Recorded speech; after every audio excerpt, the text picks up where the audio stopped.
So I'm Jan Kennedy, and I've been with the last 3 conferences, and I'll also be part of helping put together the 9 or 10 plus conferences that we're going to do in 2016.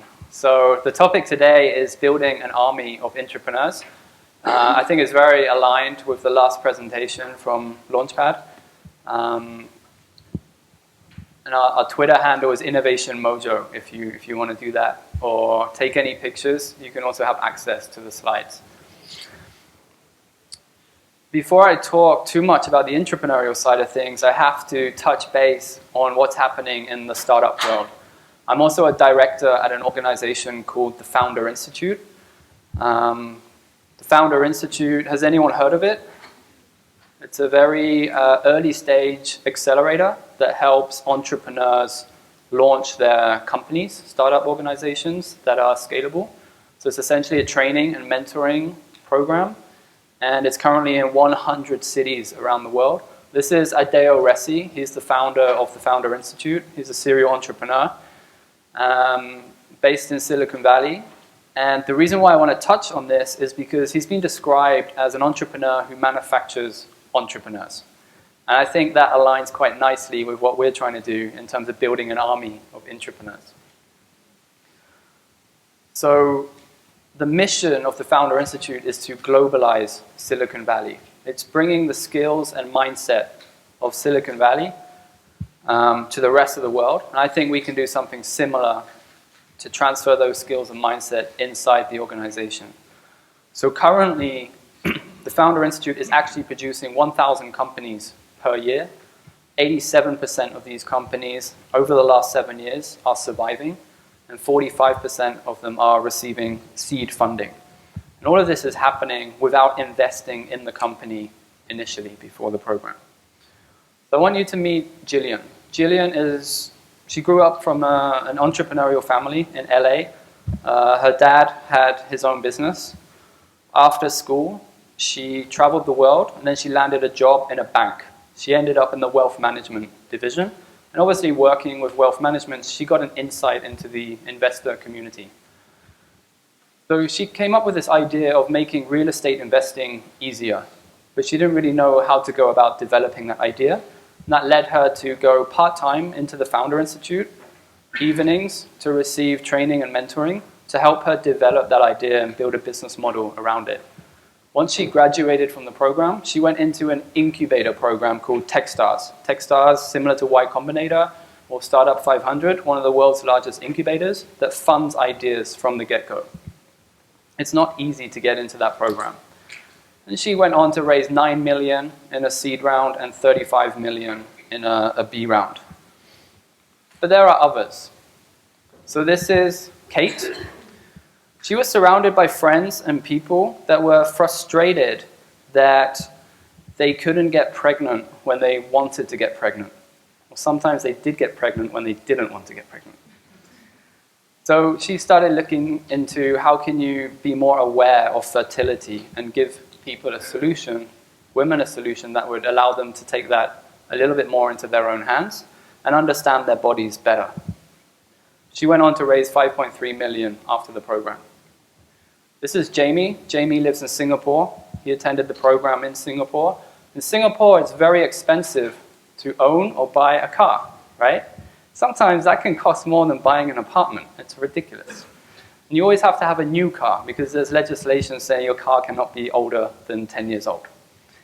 So he thought, well, wouldn't it be an idea if it would be possible to rent your neighbor's car if they own a car and offset some of the costs? So he developed this platform called iCars Club.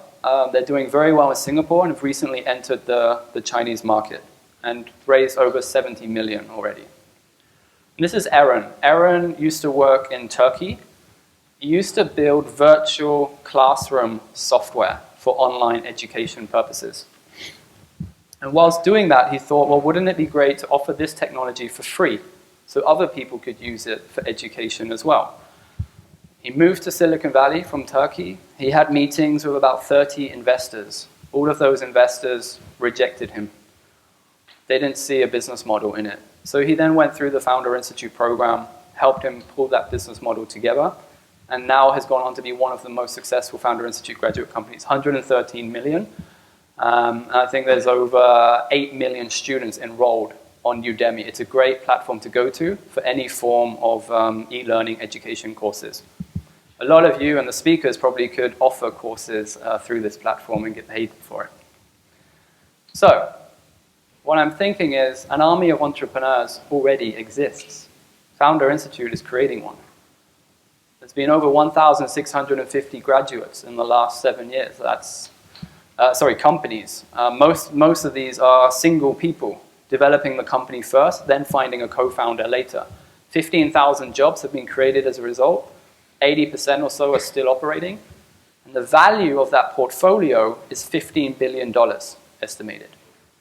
And it's still very early on because most of these companies are only 1 or 2 or 3 years old, right? So this is going to skyrocket over the next few years. So I'm thinking, what if it was your company that had created this system? What if you were doing this with intrapreneurs at scale?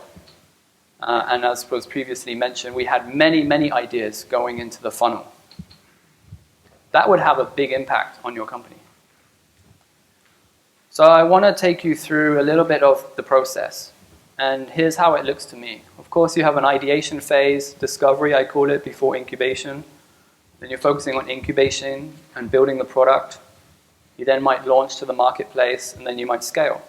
And what we're seeing again and again with corporates is that they get all excited about ideas, then they start building the solution. They start building the product. They start focusing on executing on the product and making that product and all of its features really, really good. So we push ideas prematurely into incubation. That is one of the major reasons why many incubation efforts actually fail. The idea rolls back down the slope and ends up in this space called Valley of Death. It didn't mean that the idea wasn't necessarily a good idea. It's just that the skills and mindset that were helping to evolve that idea were not based on entrepreneurial best practices. So I believe that the discovery phase is an opportunity where intrapreneurs can really learn about the skills and the mindset, and at the same time help to mature ideas more accurately so that we can feed incubation and have a higher conversion rate of success in incubation. What we're really doing is we're betting too early that an idea is going to be successful.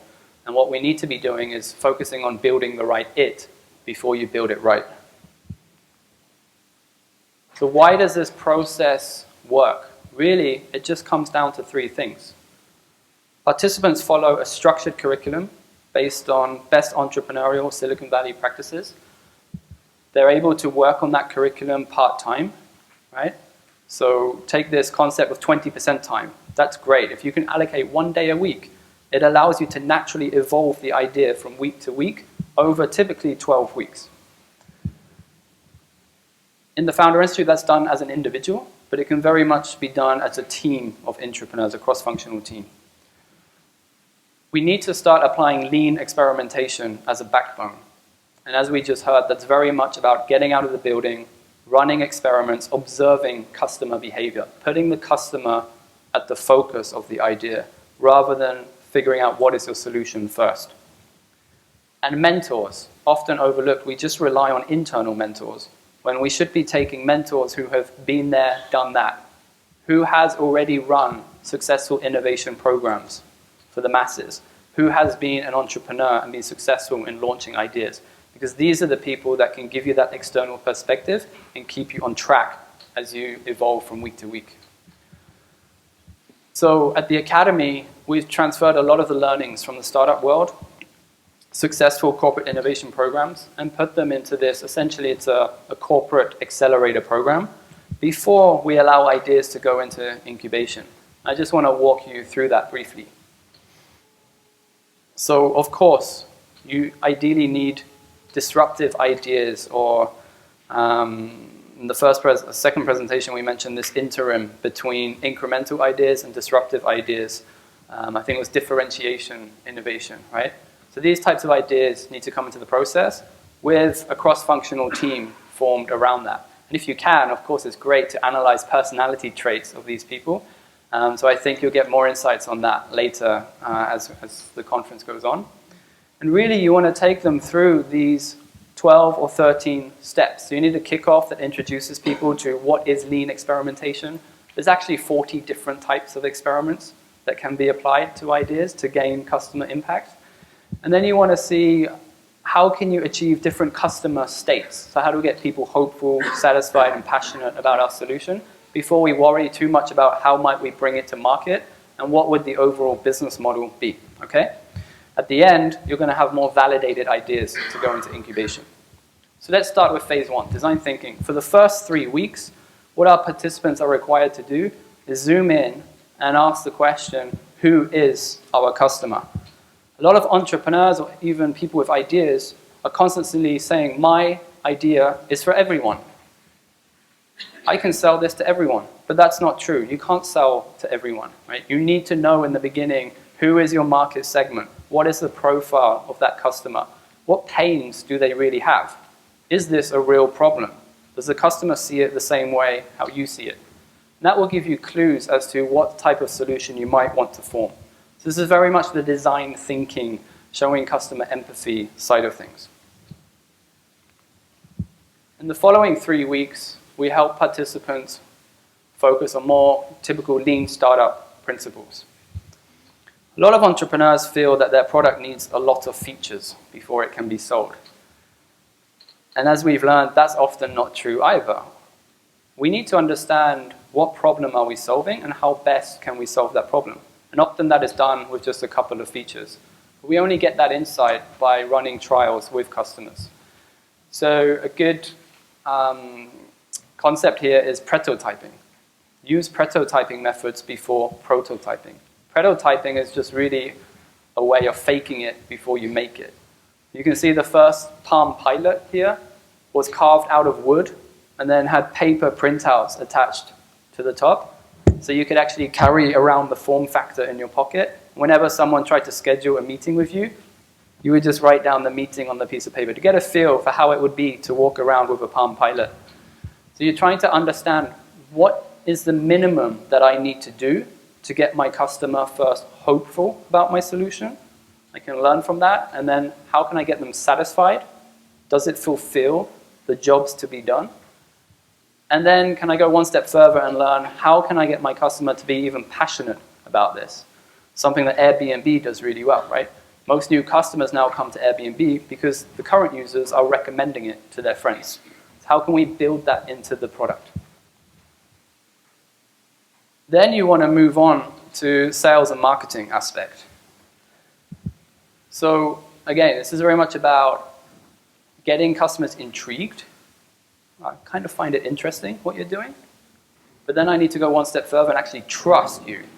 Because if I don't trust you, I'm unlikely to buy from you. And this is where, in terms of experimentation, the infamous landing test page comes into play, right? For a lot of online products, at least. But there are other examples as well. So I've taken one that I think here is interesting from the property industry. I'm just going through a course to learn how to invest in property in order to rent it out.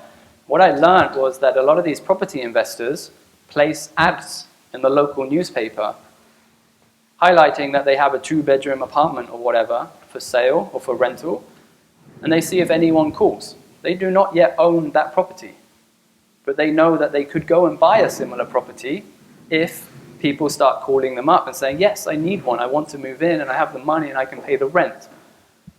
So they're testing the demand first. It's a very old school way of doing it, but it's the same idea. So we need to test, are people willing to buy, rather than just asking, are they willing to buy? Because we know we can't believe what people say.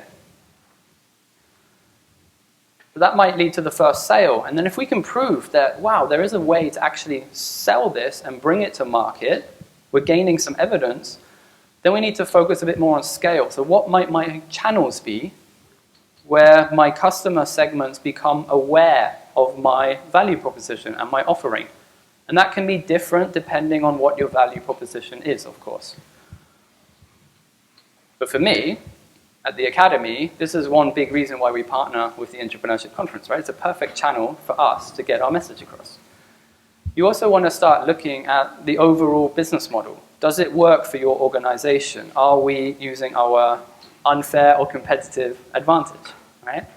And you need to be able to pitch this idea to gain further support, because at the end of those 12 weeks, you want to be able to make a decision if you should further invest in this idea and continue into an incubation phase where people are now going to start focusing on this full time.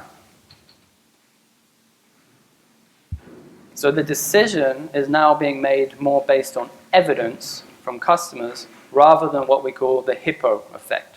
Right? The hippo is the highest person's paid opinion.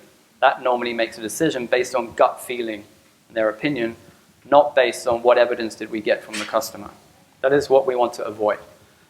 So to put all of that together, of course, we need to find a way of making collaboration easy. So we work with a design thinking oriented collaboration software where you can actually document the insights that these teams are gaining from customers, and that can be displayed to top management as well, and track week for week what experiments are being done, what assumptions have we made about the different elements of the business model, and what evidence has been gained that proves or disproves hypothesis. Okay? You can put different canvases in here, so if you have your own tools that participants are familiar with, we can add that into the curriculum and the process. The great thing about that is it allows teams to collaborate, but even when they're not in the same building or not in the same country and across time zones. Okay? So the overall outcome is really leaning towards this culture of innovation. The more people that learn these skills and adopt this mindset by being immersed in it and actually running real projects through the process, the more we will impact culture of innovation in our organizations. And I think that's ultimately what we want. And that is at least my motivation as to why we should be focusing on building an army of entrepreneurs. We'll have more validated ideas that get to come into incubation. So one person I discussed this with at Microsoft, he said, oh, that's like widening the pee hole. That's one way to look at it. You get this bigger flow of validated ideas coming in. And people are overall more entrepreneurial and have the mindset.